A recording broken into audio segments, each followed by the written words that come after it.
Welcome to Cutting Edge Web Content Development, a podcast by ButterCMS. Today, our guest is Phil Irvine, a transformational marketing executive with over 2 decades of success driving growth for D2C and omnichannel brands. Currently, he's the head of e-commerce and growth marketing at Mojo. Welcome, Phil. Thank you. And thank you for the warm introduction, and thank you for having me here. Yeah, I'm really excited about this. You've had a great background. Tell me a little bit about some of the projects you work on and how you got into e-commerce. Yeah, I started out my career originally in technology. Not to date myself, but in the early 2000s, a big thing was ERP system implementations. And back then, the concept of .com and e-commerce was in the very early stages. I went to business school 15 years ago, and ironically, I'm now back in e-commerce, even though I went to business school to try to get into more of a general management type degree. But yeah, over time, I just fell into e-commerce. I love the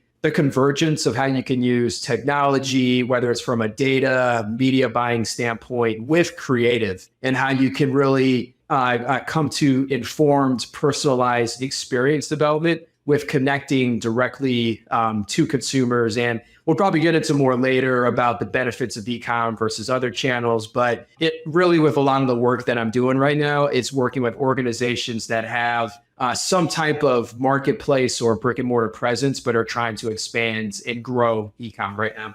Yeah, that's one of the reasons why I was excited about this conversation is there are a lot of companies out there that are looking to put their toes in the water in D2C, but they may feel some trepidation around how to do that. And so when you came back with this topic of what are these steps to establish your identity if you're early stage D2C, really interesting there. So how would you do that? What would be those foundational steps if you're starting out? Yeah, I think if you're a brand starting out, you hit it on the head, but really diving in and taking some time to think through what your brand identity is, especially a lot of the work that I do right now is in CPG and specifically beverages. I'm working with a couple of non-alcoholic spirits, and it's definitely a growing category, but there's definitely a couple of players that stand out because they've taken hard stance in what their identity is. And so, for instance, one of the brands that I'm working on, it's called Moon, or it's spelled M6N. In the non-alcoholic spirit space, you'll see tons of beer alternatives, vodka, gin alternatives, seltzers. We really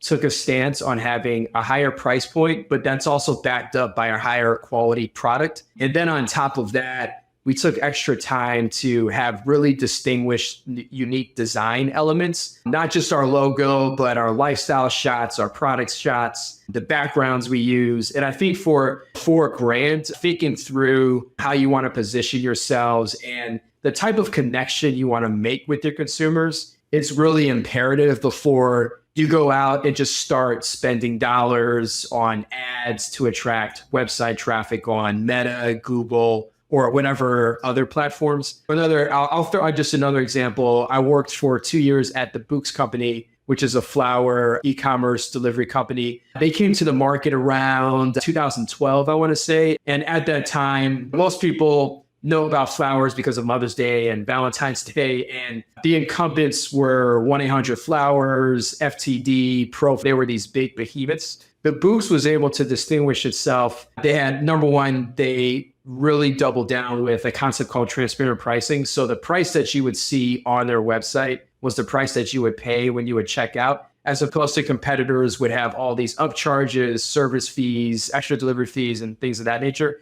The other thing is they had a lot of transparency that they displayed on their website and also in all their communications between the benefits to the actual growers of the flowers. A lot of their flowers were sourced from Colombia, which they were able to create a mystique of having better quality, but then also providing transparency into the benefits that we were providing to the flowers. That's all to kind of say a lot of thought was put into that before jumping into the whole growth mode and perspective and really investing dollars in trying to drive revenue. Once you have a clear value prop and a clear differentiation from your competitors is when you want to start to put your foot in the gas to get into growth mode. So the first step is to really look at what's the competitive landscape. How are they positioning themselves? And then find that gap, that spot that you feel like you can own?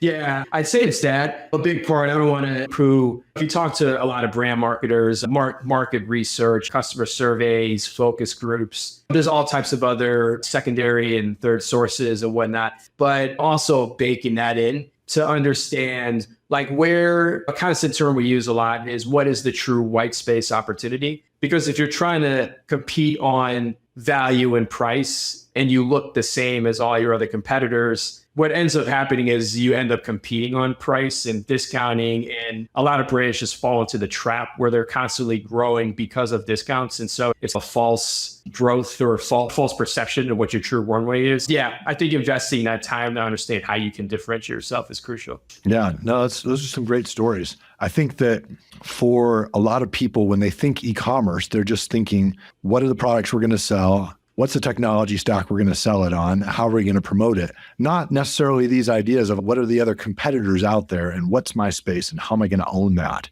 So how does that change from if you are an established company and you already got some kind of brand identity there, maybe some customer data? Where do you make that switch? Yeah, I think not all brands are the same with this, but I think as you become more established and more mature of a brand, naturally your product portfolio or product set is going to increase as well too, to be able to satisfy the needs of additional consumers that you have as part of your customer set. Where my head goes is as you build up a larger customer set and you start to have more data, the starting point is their transactional history. So what are they buying from you? Are they high price point, low price point buyers? Are they, if you're a clothing company, are they buying shoes versus shirts versus shorts? But I think over time, using that type of data coupled with website signals, there's tons of technology out there. You can see what types of content customers and prospects are viewing on your site, and coupling all of that together. There's also some third-party data sources that you can merge with your customer base to enrich, to understand some of their demographics and stuff like that. But coupling all of that to really try to make true either one-to-one or cohort-based connections where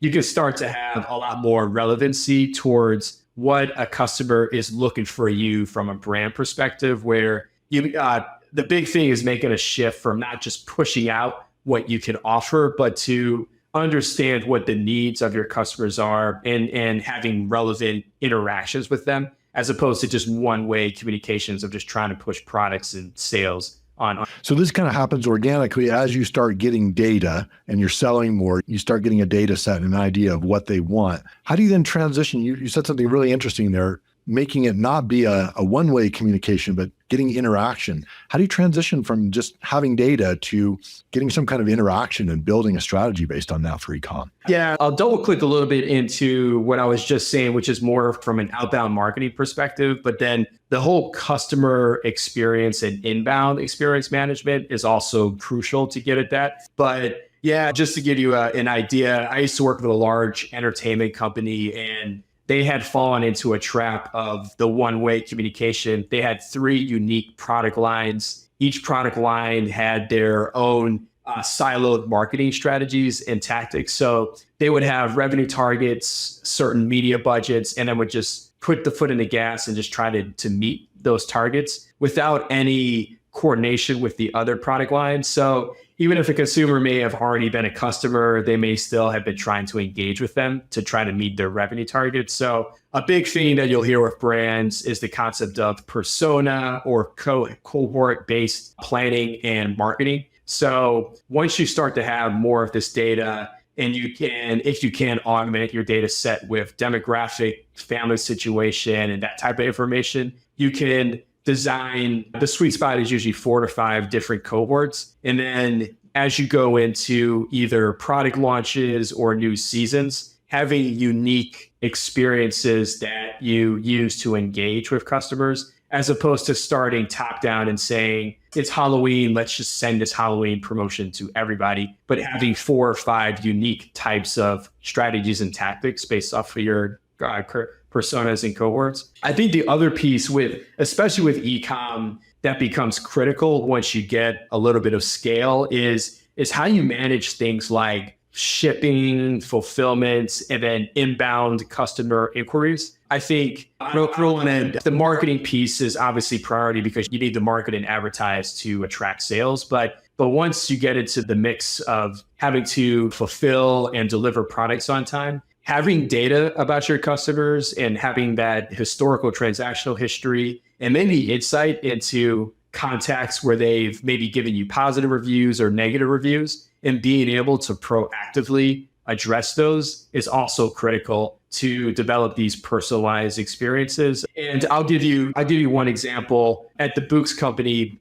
we got to a spot where we actually had a ranking system of all of our customers, and we had 5 tiers based off of volume of spend that they had with the Books. And our highest tier, we call them VIPs. And for the key events like Valentine's Day and Mother's Day, for flower companies, that makes up about 70% of revenue. So you're driving tons of orders, tons of calls and contacts of delays and deliveries just because of the volume of orders that you have to fulfill. A lot of times it's just a big pain and it creates a system. But because we were able to feed in our VIPs into our customer service contact software, we actually had a Shark Tank investor that invested in the business. And one of the other investors, one of her orders was at risk of delay with delivery, but because she was tagged as a VIP, we were able to prioritize the delivery of her order over a few others of maybe first-time customers or people that we didn't predict were going to be big value.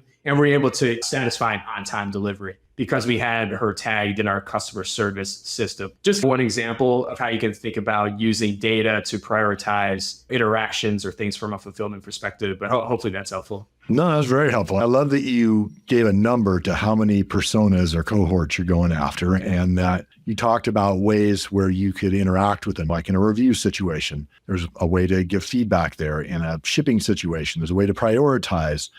All of those ways are levers that don't necessarily always exist outside of e-commerce, but which are a great opportunity to have that kind of interaction rather than just we're talking to you. Yeah. So when, let's say you've got your positioning down, you're starting to get data, you're starting to have opportunities here to have interaction back and forth. How do you take that and optimize? How do you prioritize? Because there's a whole lot of things you can do in e-commerce. Do I improve this or that? How do you prioritize it once you're at that stage? You've already got those things in place. Yeah. One thing with one of my brands, it's still a little more earlier stage. Actually, it's the Moon brand that I mentioned earlier. One thing that we're doing now or that we're building, it's a little bit to play catch up with our competitors, is we want to have a subscription offering. And this also bore out of data that we've observed from our customers. We have, I'd say probably 10 to 20% of our customer base does order on a either monthly or bi-monthly or quarterly basis. So we said, why not put together at a minimum a subscribe and save or subscription offering to make it less work for people to routinely order from us. And so that's one thing that one new digital product offering that bore out of just customer research. But on the point of these interactions with customers, we just now came to a decision, but we were trying to figure out what should be the frequency options that we provide to our customers for subscriptions. And we were going back and forth. We looked at some competitors, and there's a lot of different options out there: monthly, bi-monthly, quarterly, or weekly. And it was interesting. We didn't even think weekly would be feasible. Our bottles are 750 milliliters. I'm a consumer myself, but usually it takes me 2 to 3 months to go through one of our bottles, especially because it has THC. But we actually interacted with 2 of our best customers, and they actually said that if we had a bi-weekly, so every other week option to have a subscription, that they would take advantage of it. So we ended up using that intel to go to market with that as an option for our subscription product. So you actually got in a conversation. You're able to talk with a couple of your top customers. Was that something intentional? Did it just happen through maybe chance, or what was the idea behind that? Yeah, I wish I could say we had some well thought out strategy for this, but it was honestly, yeah. So we use this platform, Zendesk. It's a popular customer service management, and we just had this one customer that either a fair amount of times they were inquiring about the status of their deliveries just because they were anxious to get the products, but then they also would just contact us directly to see how much they loved the product. And this one customer in particular, I think she referenced in her note that she had placed 2 orders in the last month or so. So I just said, why not ask her or let her into the fact that we are thinking about launching a subscription program, and then what her preferences would be for frequencies. Yeah, this kind of naturally just came to be. But I think to your point, though, having some type of effort put towards either focus groups, or the other big thing too is surveys. There's ways you can construct really simple surveys, send out an email invite to your customers to get real-time feedback as well too. That's the more academic way to get this type of intel. But I'm a big fan of if you can engage one-to-one with the customer, because a lot of times you can get a deeper level of insight and specificity into tactics. So, especially for those brand evangelists, the ones who want every other week your product in their house delivered on a subscription. Yeah, you want to hear from those, because if you can keep them happy and find more of them, understand them well. It's the 80-20 principle. Those people could be providing 80% of your profits, even though there may be a small percentage of your total customer base. Yeah, really interesting. So kudos to you for taking advantage of that communication tool that was already there in Zendesk and saying, now I'm going to reach out and ask some questions. Switching over from strategy to tactics, what would you say are some of the tactics that you would recommend? Somebody who's listening right now, maybe they already got a D2C option out there, and so they're trying to figure out, how can I improve that? What are some things you found that work in engaging customers? Yeah, the real low-hanging fruit is making sure you have a basic set of lifecycle flows set up. So I think a lot of brands are great at driving traffic to their website. And honestly, if you just put a little bit of dollars in Meta and Google, the way their algorithms are set up, as long as you have pretty solid creative, you're clear with your proposition, the algorithms will find the right people to drive to your site. Granted, these costs are rising, so it's getting a little more expensive, but still there's that in place. But I think where a lot of low-hanging fruit that's not taken advantage of is, number one, with your website, making sure you have the basics of a clear and easy path to take people once they get to your site to make a transaction, whether it's having a simple getting them to a product detail page where they can get educated about what the product is, what they're looking for, having clarity with that whole progression down the funnel on your site. But I think what a lot of people take for granted, where I think there could be a little more emphasis on, is the email series or lifecycle flows that you set up. I have a couple brands that are doing this very well, a couple that aren't doing this well, but we collect a lot of leads, a lot of emails, but we're just not converting those people to their first purchases. But I think with the amount of website data that's available, you can use that to personalize, whether it's the products you recommend to them, whether it's the price points, and then also trying to collect information from them to know what they're looking for, and then using that to figure out how you want to communicate with them. I think that's one of the big things. And then even after they become customers, being a little more strategic about how often you communicate with people, again, what you're cross-promoting or personalizing. And then with things like subscriptions, identifying your best customers early, and then using stuff like that as a hook to get them in a set it and forget it type mode.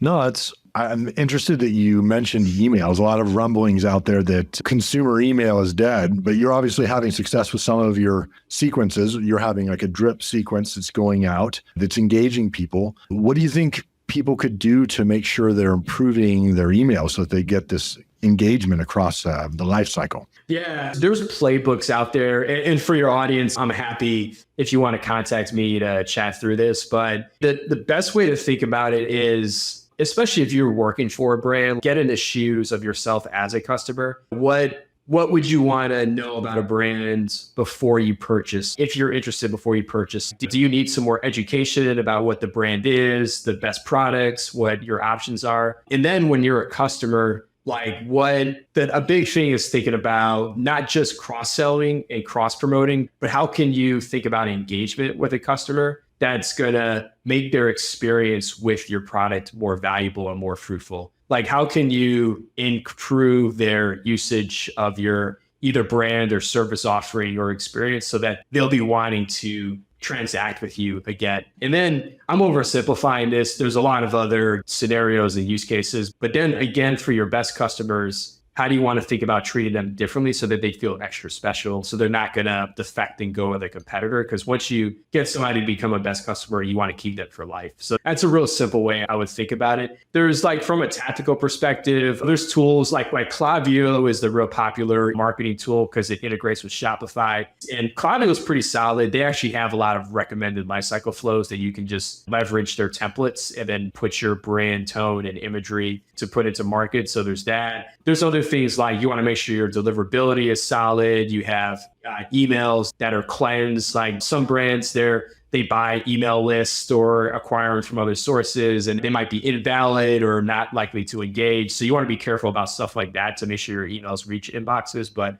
yeah, I think those are some of the big important things to think about with email marketing. No, it's important. Does any of this, you talked about treating your best customers differently. Does any of this involve like personalization, showing them different offers on the site based on their login, or what are the ways you found that you can engage that best customer on site? Yeah, so that's where we got to when I was at the Books, and even when I was at Beachbody, is we would have custom close funnel landing pages for certain customers. Yeah, we would differentiate the offering, but then also the product set that we would surface to them because we had so much data on what they preferred and what they liked. So with the books and flowers for our best customers, we were able to merchandise pages with specific arrangements that we knew they were more likely to transact with. So that's definitely where we're trying to get to with the brands I'm working on now. But it's also, I want to also mention the concept of surprise and delight. A big thing we're trying to do right now is ramp up reviews for Moon and another brand I'm working on called Bear. And for customers that actually give us a positive review, we'll connect with them one-to-one and then provide them with a unique special offer, a discount or free shipping on their next purchase. In the future, we're also trying to expand this with our best customers on the surprise and delight perspective. We're looking into merchandise, so like hats, t-shirts, maybe like personalized shot glasses, and then using that either as a gift of purchase or even just sending it to them as a thanks for being a loyal customer. This is getting into loyalty program territory where you have rewards for certain incentivized behaviors, but we're actually now starting to get into some surprise and delight activities. So. No, that's amazing. I love that you want to do this one-to-one outreach to these top customers. Are you doing that through email, or is that happening through some other source? Are you texting them, or how do you initiate that one-to-one conversation once you identify that person? Yeah, for this tactic specifically, it's email, and then through Zendesk, you can actually manage all of this through Zendesk because a lot of times it's the customers that are contacting us that we engage with. One thing we haven't talked about, but we also do have some team members that are focused on increasing our influencer activity and outreach. So a big thing in our space is getting influencers who have big audience followings on Instagram, TikTok, not more so than Meta, but then trying to get them to push our product. And a lot of times we'll just DM influencers that we want to connect with and then use that as a channel for communication as well too. Oh, that's a great idea. So is this like an affiliate way of doing it, or is it simply just direct outreach to these influencers? Yeah, to date, it's been direct, but we actually are working with an affiliate. We also do affiliate activity with a partner called Catalyst, and yeah, they've been great. We have a presence on a variety of publishers, but we're also looking to use their platform to sign up affiliates. I think this show is signed up through our affiliate partner, Catalyst. And for orders that we can drive through a unique offer code, there's like a commission structure or commission payout. And so that's something that we're greatly excited about, that we're looking to scale, because I think it just streamlines it and makes it a little more easier to incentivize influencers to participate and work with us in the future. Yeah, absolutely. Any other last tips you give to people who are considering building out their first D2C site and they've heard you, they're starting to get excited? What kind of tips would you give them? Yeah, I touched on establishing your brand. We really didn't hit on creative too much, but I think thinking through creative tone and messaging that aligns with your brand identity. Moon, like I mentioned with Moon, we're planting our flag in this high value, higher cost player in the non-alcoholic spirit space. And we're also trying to have this cool, chic, trendy vibe with our creative. And you can see that connection. Definitely would invest time there. I think the big thing that we haven't touched on that I would definitely put up there in importance is a focus on getting the right reporting and analytics in place early when you're establishing a D2C presence. And I'll call out a partner that we've worked with that's been great and very cost effective called DataBox. It's a platform. There's others out there like Tableau, Domo, Looker is another one, but you can connect all of your data sources. So your e-commerce platform. So for a lot of people, that's Shopify, Google Analytics, if you're using that to track website activity, you can port in your email platform. And then the other big thing is all of your paid media advertising that you're doing. So you could connect with Meta, Google. There's a couple of programmatic platforms, but getting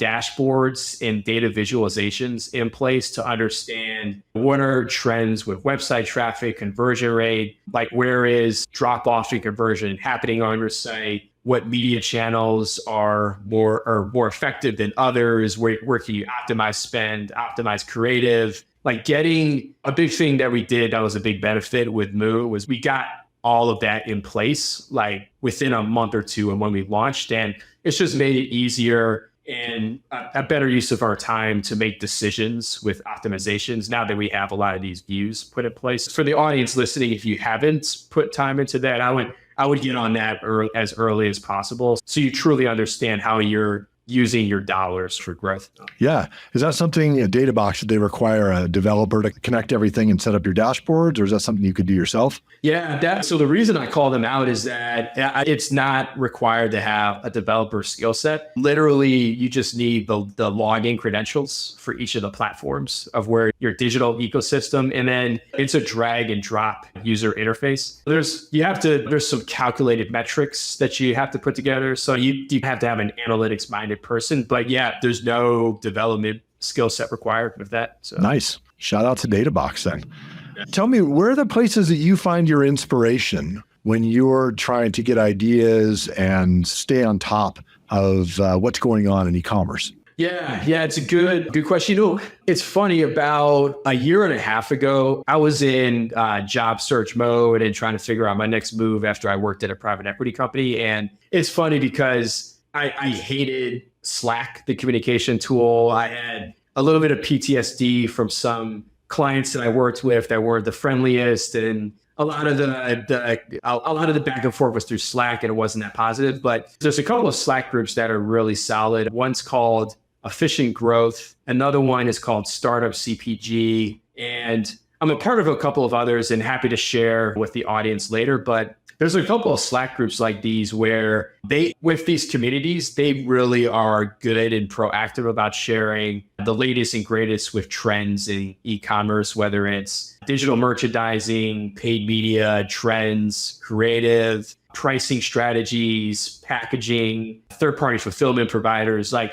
these have been really good resources for me to, I think your audience could probably tell by my personality. I'm a person that likes to interact and engage with people as opposed to reading research on the web or in a book or something. I'm a big fan of these types of groups, and you can get a lot of great information there. No, I really appreciate that. That's very helpful. I wouldn't have thought Slack groups. I'd only done that briefly for a while, and I didn't realize that there were other ones out there for e-commerce. So that's a good tip. If you were to go back in a time machine, see yourself at the very beginning of your career, what one piece of advice would you give yourself? Something you've learned now that you didn't know then? Yeah, I think with myself, I've always had a goal of being a general manager and having oversight over multiple areas, which is what I'm doing right now. So I love the work that I'm doing right now. But I think when you're early on in your career, focusing on developing at least one area of focus or subject matter expertise actually goes a long way. And it actually helps you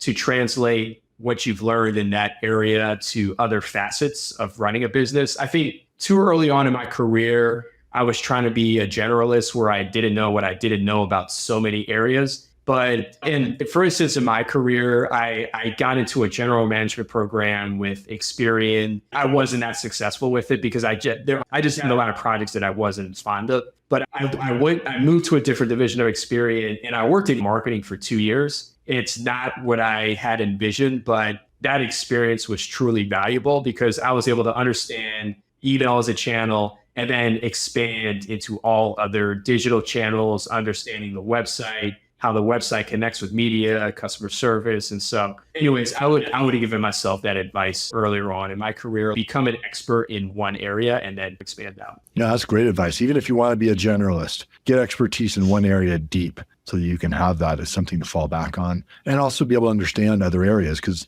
once you have that depth in one area, you can see how it connects to others. Like you said, customer service connected with email there. So it's all about how to get these interactions with people and make them better. But yeah, great example. Phil, if people want to connect with you online, how can they reach out to you? Where can they find you? And what are you up to there? Yeah, definitely. So on LinkedIn, I'm very responsive on LinkedIn. So Phil Irvine, pretty straightforward. You can find me there. But then also Phil at mojopsg.com. Feel free to email me anytime. I'm very active and engaged there. As far as myself, half my time, I'm the acting head of e-commerce for 2 spirits brands, but then the other 50% of my time, I manage a couple of engagements, but I'm looking to take on a couple of new projects, either as an advisor or as an operator. Happy to interact and engage and brainstorm with anybody in the audience. So that's awesome. Thanks so much, Phil, for sharing all your experiences. Really just some great insights there. I really appreciate it. Thank you. And thank you for having me here. This has been great. Cutting Edge Web Content Development is brought to you by ButterCMS. To find out how you can build better with Butter, stop wasting dev time, and free your marketers from your legacy CMS, visit ButterCMS.com. Also, make sure to search for Cutting Edge Web Content Development in Apple Podcasts, Spotify, and Google Podcasts, or anywhere else podcasts are found. Make sure to click subscribe so you don't miss any future episodes. On behalf of the team here at ButterCMS, thank you for listening.